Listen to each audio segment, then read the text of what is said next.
এসিতে থাকলে রোজা কি হালকা হবে কিনা?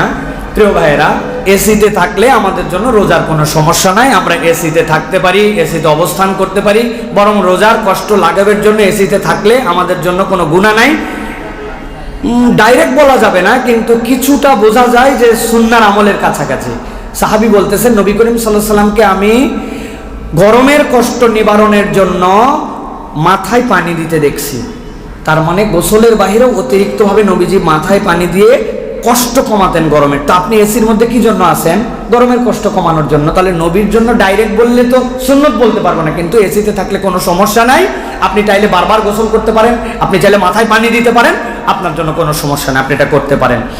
অনেক থুতু উঠে হুজুর আমার মুখে, সারাদিন থুতু ফেলতে ফেলতে মুখ শুকিয়ে যায়। এখন কথা হচ্ছে, আমি যদি থুতু গিলে ফেলি তাহলে আমার রোজার সমস্যা হবে কিনা? প্রিয় ভাইরা, আপনি যদি আপনার থুতু খেয়ে ফেলেন কোনো সমস্যা নাই। থুতু মানুষের আভ্যন্তরীণ মুখের অংশ, বরং থুতু বারবার ফেলাই আমার জন্য ঝামেলা।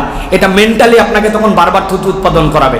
আর আপনি থুতু গিলে যদি ফেলেন গলার শুষ্কতা দূর করার জন্য, কোনো সমস্যা নাই, শরীয়তে এটা আপনার জন্য অ্যালাউ করেছে।